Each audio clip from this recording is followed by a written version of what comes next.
ये वतन का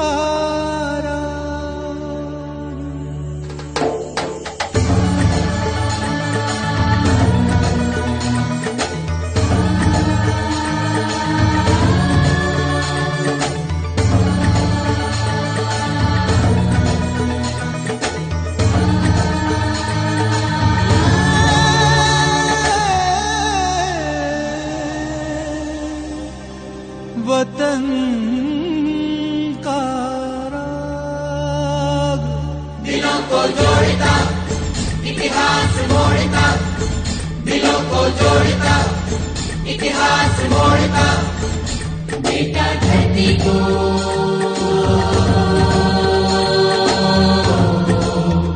सम्मान। वतन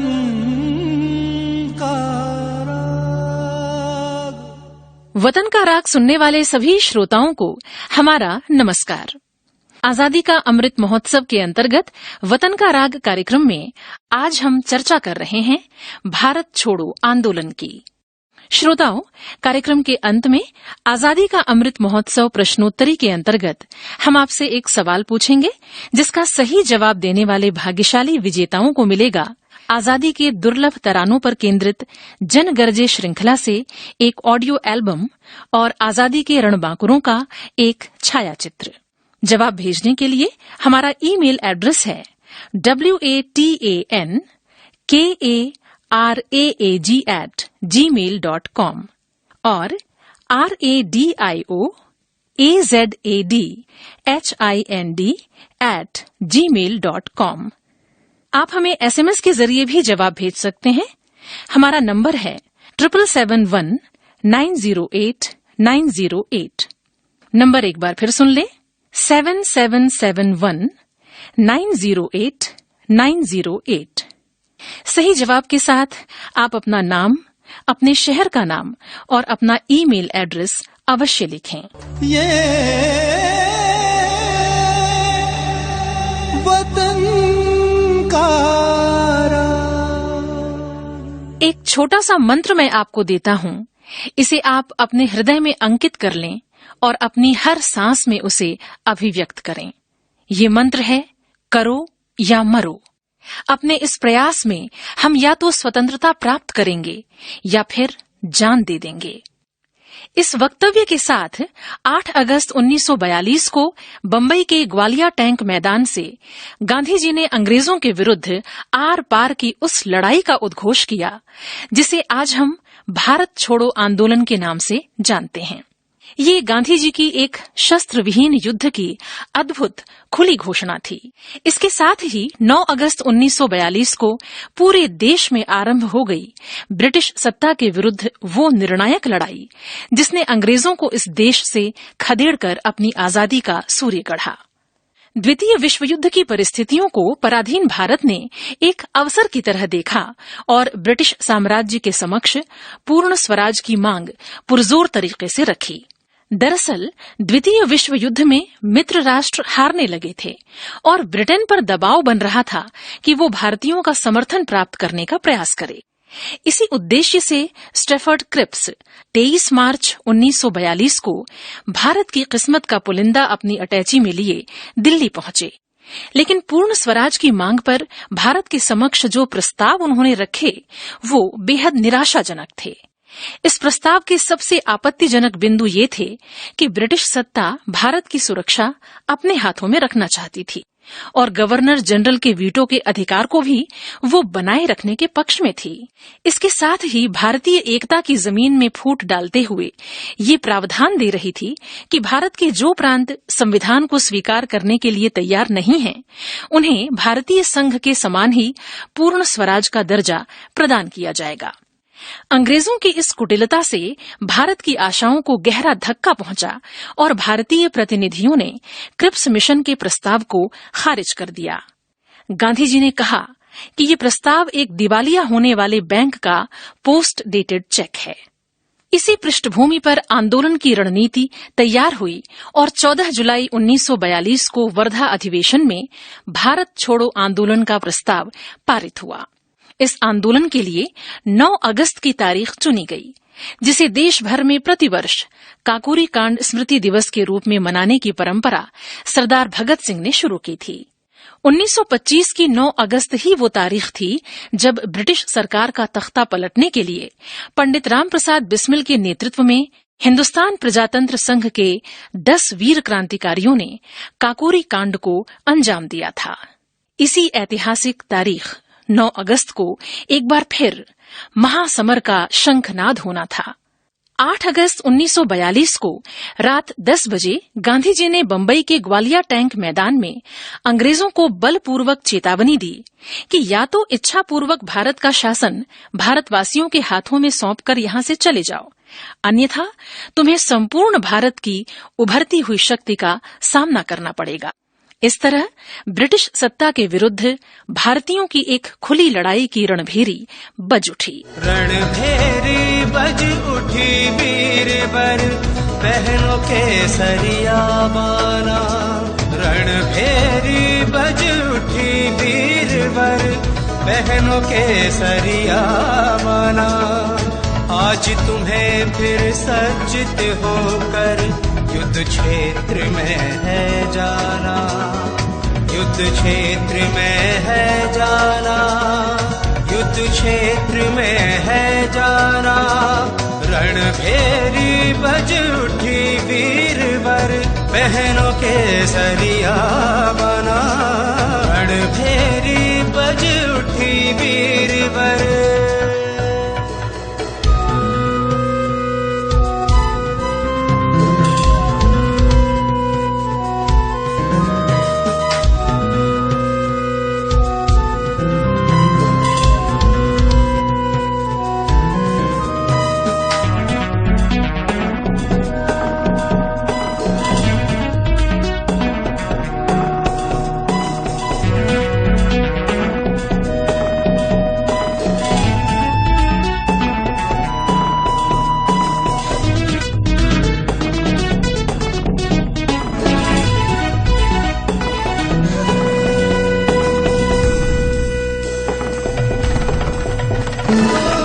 आज तुम्हारे नेत्रों में क्या भरी रोश की है लाली। क्या तुमने इस नए जोश की है केवल मदिरा ढाली। जिसे पान कर आज तुम्हारी जाती हो रही मतवाली। ठंडा वह उत्साह हो गया जहाँ हुई खाली प्याली। इस शब्द को सत्य बनाकर माँ का दूध न लजवाना। रणभेरी बज उठी वीरवर बहनों के सरिया बना। रणभेरी बज उठी वीरवर।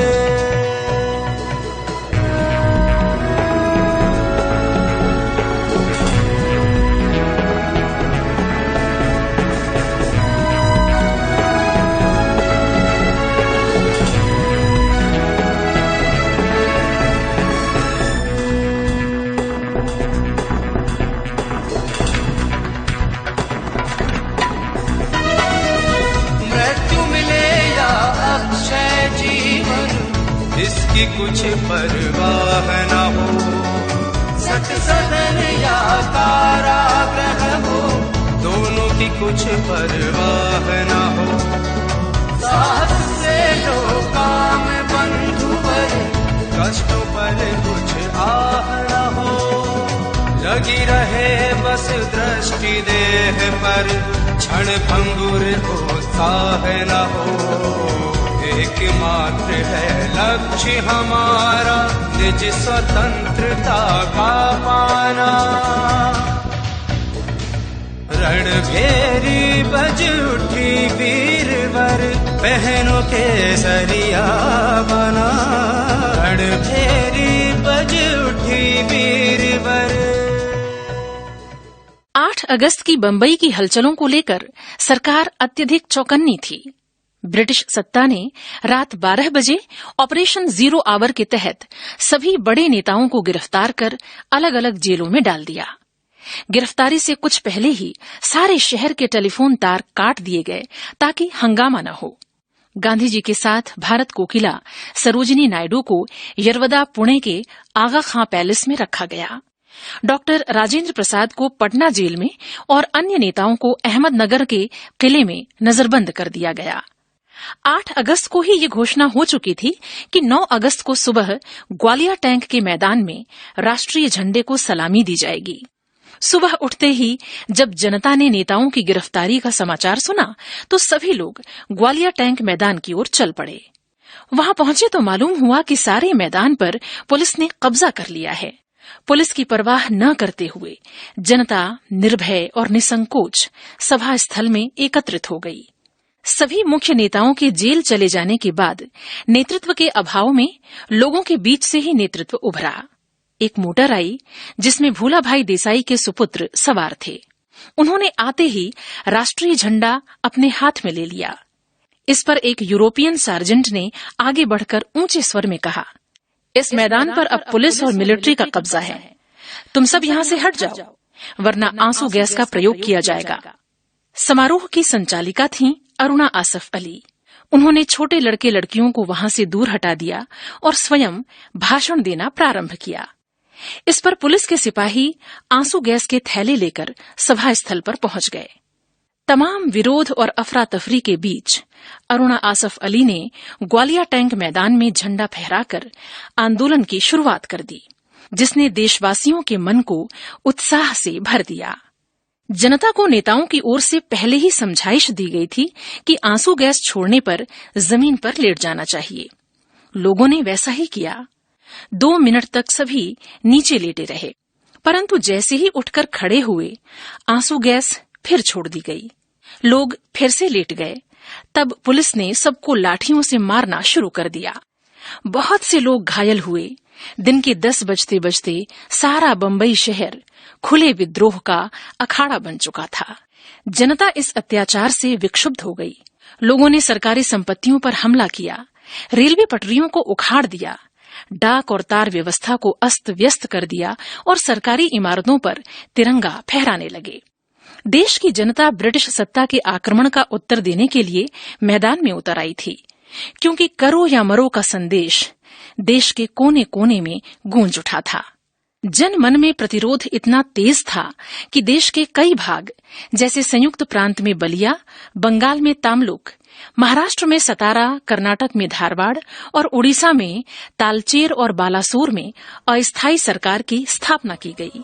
पहली अस्थायी सरकार बलिया में चित्तू पांडे के नेतृत्व में बनी। सतारा में विद्रोह का नेतृत्व वाई.वी. चौहान और नाना पाटिल ने किया था। भारत छोड़ो आंदोलन की चिंगारी जो बंबई से उठी तो पूरे देश में फैल गई। सारा देश एक धधकता हुआ ज्वालामुखी बन गया। धधक उठी, धधक उठी, धधक उठी, धधक उठी, धधक उठी, धधक उठी, धधक उठी, धधक उठी, धधक उठी अत्याचारों पर प्रबल क्रांति की ज्वाला। धधक उठी अत्याचारों पर प्रबल क्रांति की ज्वाला। और मृत्यु आई वीरों को पहनाने जयमाला। और मृत्यु आई वीरों को पहनाने जयमाला। धधक उठी, धधक उठी, धधक उठी, धधक उठी।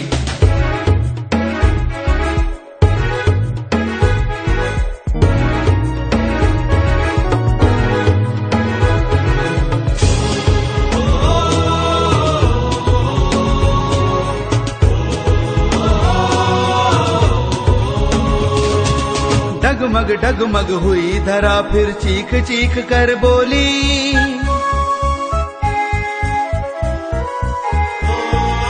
डगमग डगमग हुई धरा फिर चीख चीख कर बोली। डगमग डगमग हुई धरा फिर चीख चीख कर बोली। वो देखो बढ़ चली युद्ध में दीवानों की टोली। वो देखो बढ़ चली युद्ध में दीवानों की टोली। धधक उठी, धधक उठी, धधक उठी, धधक उठी, धधक उठी अत्याचारों पर प्रबल क्रांति की ज्वाला, धधक उठी अत्याचारों पर प्रबल क्रांति की ज्वाला, और मृत्यु आई वीरों को पहनाने जयमाला, और मृत्यु आई वीरों को पहनाने जयमाला। धधक उठी, धधक उठी, धधक उठी, धधक उठी।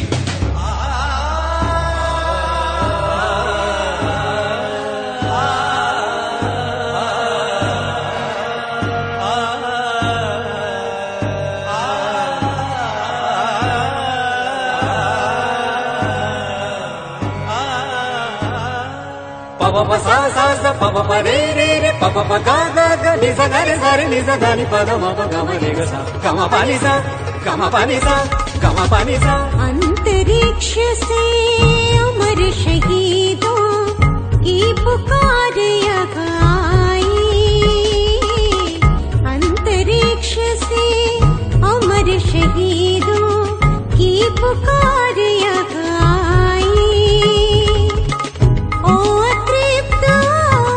चिर दीवानों अब क्यों देर लगाई, ओ तृप्त चिर दीवानों अब क्यों देर लगाई।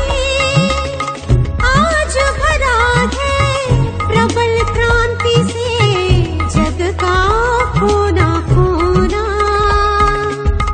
आज भरा है प्रबल क्रांति से जग का कोना कोना। अवसरवादी अवसर आज व्यर्थ मत खोना, ओ सर्वादी अवसर आज व्यर्थ मत खोना, आज व्यर्थ मत खोना, आज व्यर्थ मत खोना। धधक उठी, धधक उठी, धधक उठी, धधक उठी, धधक उठी अत्याचारों पर प्रबल क्रांति की ज्वाला, धधक उठी अत्याचारों पर प्रबल क्रांति की ज्वाला, और मृत्यु आई वीरों को पहनाने जयमाला, और मृत्यु आई वीरों को पहनाने जयमाला। धधक उठी, धधक उठी, धधक उठी, धधक उठी, धधक उठी, धधक उठी, धधक उठी, धधक उठी, धधक उठी, धधक उठी, धधक उठी, धधक उठी, धधक उठी, धधक उठी, धधक उठी, धधक उठी। अंग्रेजों भारत छोड़ो ये ललकार जैसे धरती से उठकर आसमान तक पहुंच रही थी। भारत छोड़ो का नारा यूसुफ मेहर अली ने तैयार किया था, जिन्होंने बंबई के मेयर के रूप में भी काम किया। ये वही यूसुफ मेहर अली हैं जिन्होंने साइमन गो बैक के नारे को भी गढ़ा था। इस अगस्त क्रांति में अनगिनत नेता जेल की सलाखों के पीछे थे, और जो बाहर थे वो भूमिगत रहते हुए इसे गति दे रहे थे। जयप्रकाश नारायण, अरुणा आसफ अली, एस.एम. जोशी और डॉक्टर राम मनोहर लोहिया जैसे कई नेता लगभग पूरे आंदोलन के दौरान भूमिगत रहते हुए क्रांतिकारी गतिविधियों को हवा देते रहे। सन 1942 में जब भारत छोड़ो आंदोलन आरंभ हुआ, उस समय लोकनायक जयप्रकाश नारायण हजारीबाग सेंट्रल जेल में नजरबंद थे। जब सरकार की ओर से हिंसक कार्रवाई शुरू हुई, तब जयप्रकाश जी से सहा नहीं गया और 11 नवंबर 1942 को दीपावली की अंधेरी रात में 5 अन्य सहयोगियों के साथ वो जेल की दीवार फांदकर भाग निकले। बाहर पहले से ही मोटर की व्यवस्था थी। पहले मोटर से और फिर पैदल रांची गया होते हुए बंबई पहुंचकर वो आंदोलन में जुट गए। 1943 के मई महीने में नेपाल की तराई में राष्ट्रीय सेना तैयार करते हुए वो और उनके कई साथी गिरफ्तार कर जेल में बंद कर दिए गए। परंतु वहां भी वो देर तक नहीं टिके। योजनानुसार रात के समय बहुत से नवयुवकों ने जेल पर चारों ओर से आक्रमण कर दिया, जेल का फाटक तोड़ डाला और जयप्रकाश जी अपने सहयोगियों के साथ बाहर निकल गए। उस समय डॉक्टर राम मनोहर लोहिया भी उनके साथ थे। इस प्रकार 2 वर्ष तक लोकनायक जयप्रकाश नारायण ने सरकार की सारी शक्ति को अंगूठा दिखाकर इस क्रांति का अभूतपूर्व संचालन किया। इस आंदोलन में महिलाओं की भागीदारी भी बहुत महत्वपूर्ण रही। ब्रिटिश सरकार ने भूमिगत अरुणा आसफ अली को पकड़वाने वाले को 5,000 रुपए का इनाम देने की घोषणा कर रखी थी। उधर उषा मेहता ने भारत छोड़ो आंदोलन के दौरान अपने सहयोगियों के साथ 14 अगस्त 1942 को एक खुफिया रेडियो प्रारंभ किया था। ये रेडियो लगभग हर दिन अपनी जगह बदलता था ताकि अंग्रेज अधिकारी उसे पकड़ न सकें। 3 महीने तक प्रसारण के बाद अंततः अंग्रेज सरकार ने उषा मेहता और उनके सहयोगियों को गिरफ्तार कर जेल भेज दिया। भारत छोड़ो आंदोलन सही मायने में एक जन आंदोलन था, जिसमें लाखों आम हिंदुस्तानी शामिल थे। इस आंदोलन ने युवाओं को बड़ी संख्या में अपनी ओर आकर्षित किया। लाखों युवाओं ने कॉलेज छोड़कर जेल का रास्ता अपनाया। 1942 के अंत तक लगभग 60,000 से अधिक लोग जेल में डाल दिए गए और कई हजार लोग मारे गए। बंगाल के तामलुक में 73 वर्षीय मातंगनी हाजरा, असम के गोहपुर में 17 वर्षीय कनकलता बरुआ, बिहार के पटना में 7 युवा छात्र, ऐसे हजारों लोग प्रदर्शन के दौरान गोली लगने से मारे गए। ब्रिटिश सरकार ने आंदोलन से संबंधित समाचारों को प्रकाशित करने पर पाबंदी लगा दी थी। भारत छोड़ो आंदोलन सन 1857 के बाद दूसरा सबसे बड़ा जन आंदोलन साबित हुआ। 1943 के अंत तक इस आंदोलन ने भारत को संगठित कर दिया था और अंततः ब्रिटिश सरकार ने संकेत दे दिया कि सत्ता का हस्तांतरण कर अब उसे भारतीयों के हाथ में सौंपा जाएगा। भारत छोड़ो आंदोलन एक ऐसी खुली लड़ाई थी जिसके बाद भारतीयों ने पहली बार स्वाधीनता की आहट को महसूस किया था। इस आंदोलन ने अंततः भारत की स्वतंत्रता का मार्ग प्रशस्त किया। वो दिन आने को है आजाद जब हिंदुस्तान होगा, वो दिन आने को है आजाद जब हिंदुस्तान होगा।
इसके आगे हो रहे होंगे सलामी दे रहा झुक झुक के उसको आसमां होगा,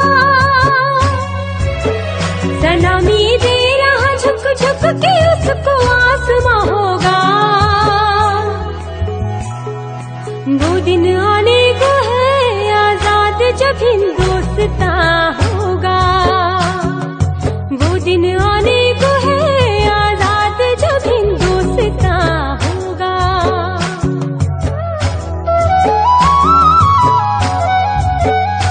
ब्रह्मन मंदिरों में अपनी पूजा कर रहे होंगे,